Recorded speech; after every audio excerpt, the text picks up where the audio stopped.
Have you ever left a visit feeling more drained, more empty than when you first walked in?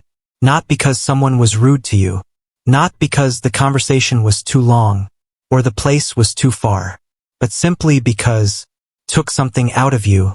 There are days when just getting dressed, stepping outside, making small talk and smiling politely is enough to leave you slumped on the couch for the rest of the afternoon. And then you start blaming yourself. Why am I like this? Why does something so small leave me so tired?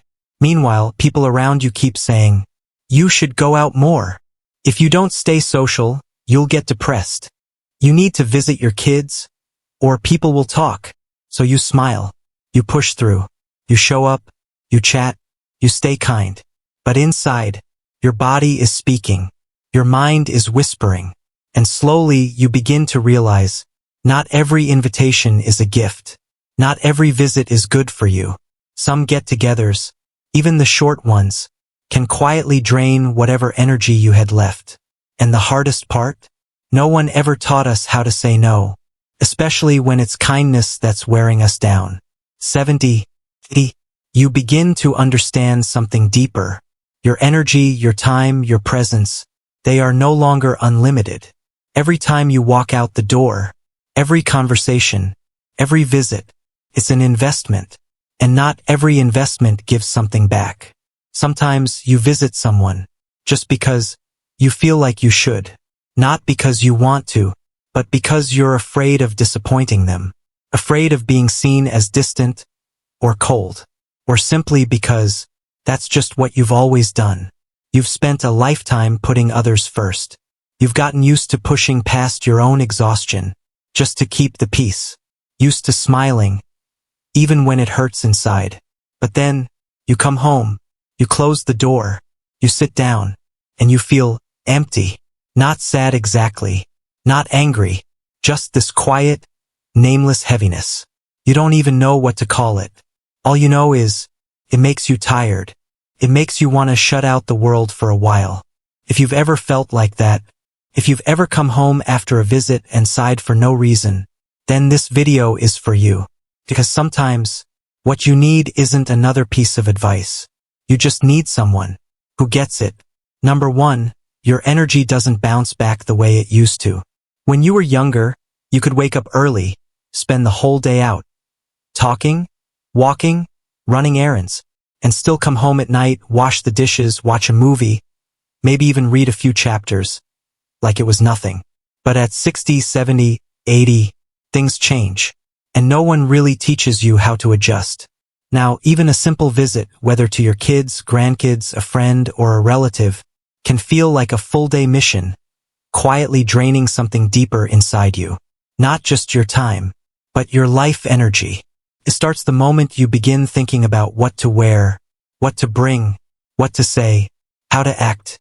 Then comes the journey, maybe it's traffic, maybe the weather, maybe just the stress of getting there in one piece. And during the visit, you give your best. You listen, you smile, you make conversation, even when your body is quietly running on low battery. But no one sees that. On the outside, you're still calm, gracious, warm, because you don't want to trouble anyone. And then you come home, and suddenly the silence feels too quiet. You sit down. You don't feel like eating. Don't feel like turning on the TV. You just want to lie down and not have to try anymore. Just like Emma, 73, a devoted mother who never missed a week visiting her children and grandkids. Until one day she fainted, right there in the bathroom. At the doctor's office, they ran tests, asked questions, and finally, her doctor looked her in the eyes and said, "You're not tired because of old age. You're tired because you've never given your body real rest." That was the moment it clicked for her. Sometimes, exhaustion isn't a sign that we're not strong enough. It's a sign that we've never allowed ourselves to stop being strong. Number 2, emotional expectations. They're the quiet weight that wears you down. Maybe no one is actually asking anything of you. No one says you have to be cheerful or visit every week. But still, you feel like you should. You should smile. You should keep the mood light. You should be polite, kind, and not trouble anyone. even when you're tired inside, even when your body feels heavy, even when there's a sadness you can't quite name, you push it down, hide it behind a smile, because deep down you're afraid. Afraid people will see you as weak. Afraid they'll say, "You're old. You should be grateful and happy." Or worse, say nothing at all. Just go quiet, cold. So you learn to endure things in silence. You carry your loneliness like it's just part of getting older. You tell yourself, as long as they're happy, it's okay if I'm tired. But it's not always okay. Because sometimes, one small comment, just a few harmless words, can hurt you for days. Like James. He's 79. Every Sunday, he'd stop by his grandson's house. He'd bring pastries, share old stories. Didn't talk much. Just liked sitting quietly in the warmth of family.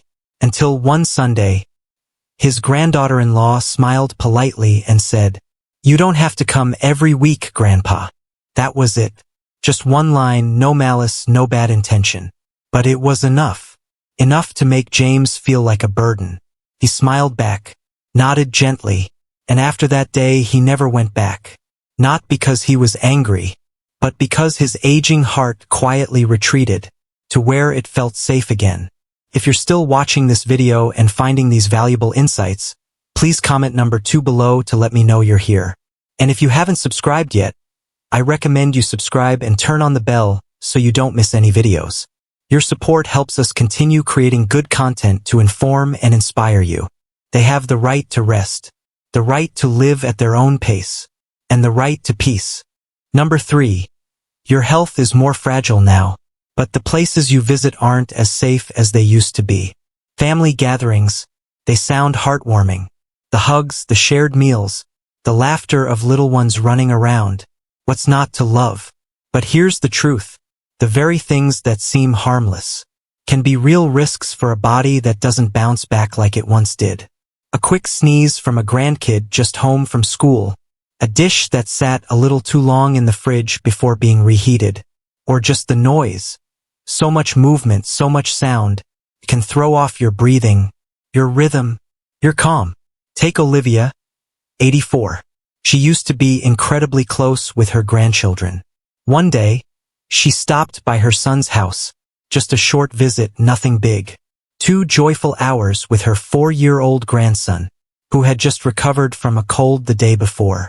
3 days later, Olivia was in the hospital with a stomach virus. A common virus, something a young person shakes off in a couple of days, was enough to leave her needing for fluids, stuck in a hospital bed for an entire week. Everyone felt terrible. Her kids and grandkids were sad to see her so unwell. Olivia was heartbroken too.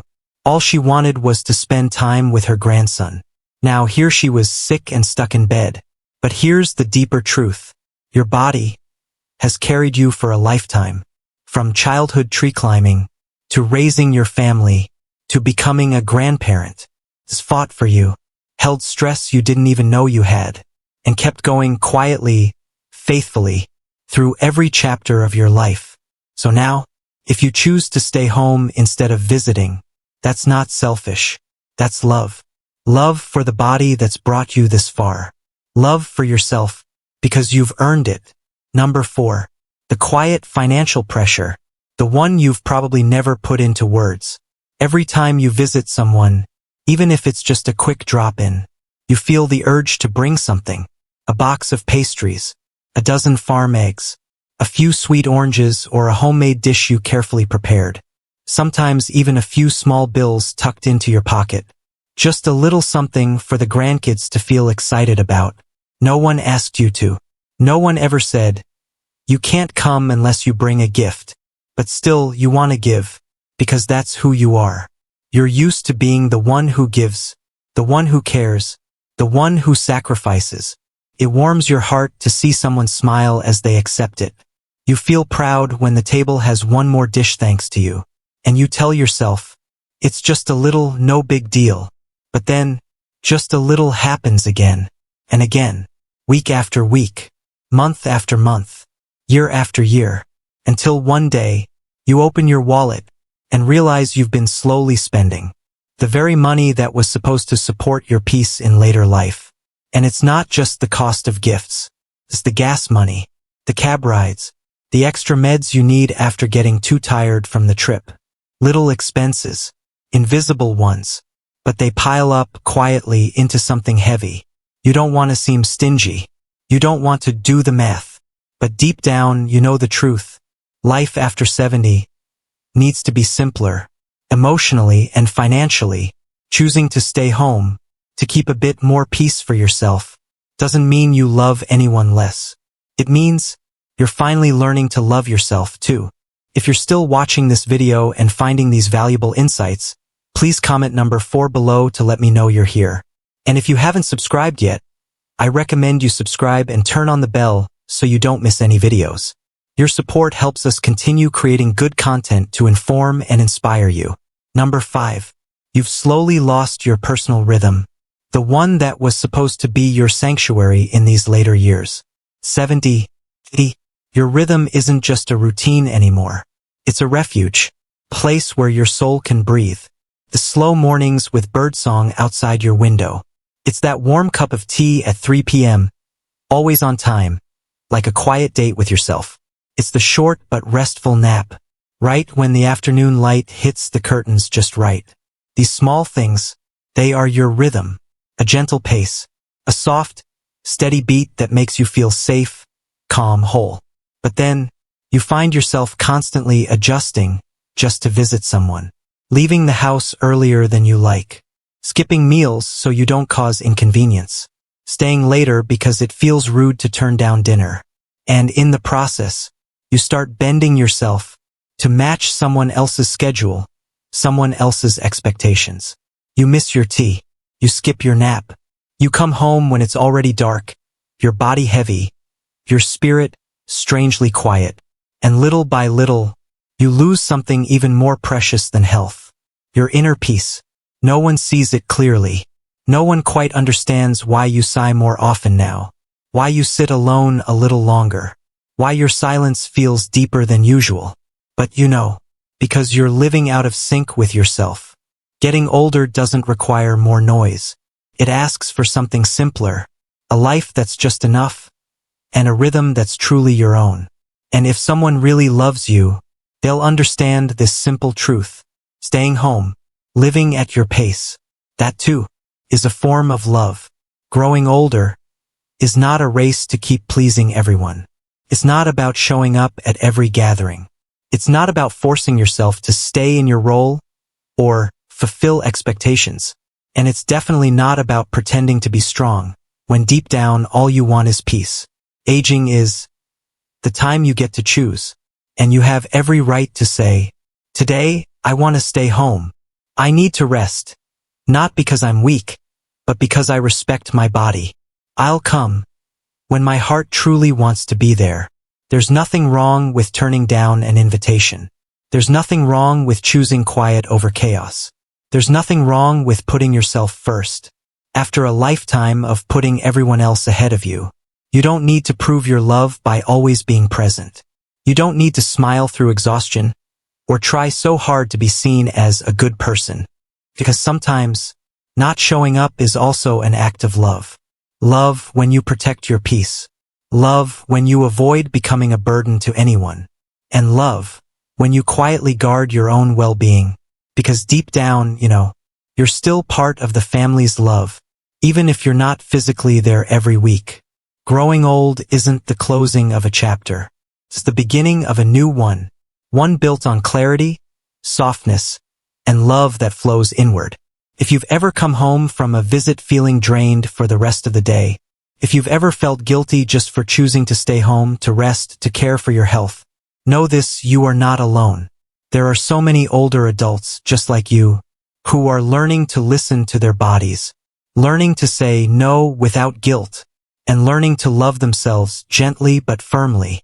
Drop a comment below. Type the number 5 if any of the reasons in this video resonated with your heart. Or share a story, even a small one, about the first time you dared to choose peace over people-pleasing. We read every comment because each one isn't just a story. It's a bridge that brings this community closer, deeper, and more healed. And if this video helped you in any way, hit that subscribe button, or send it to a friend, a loved one, or an older adult you care about. Because who knows, maybe just hearing these words once can help someone feel truly understood and remind them they have the right to rest, the right to live at their own pace, and the right to peace.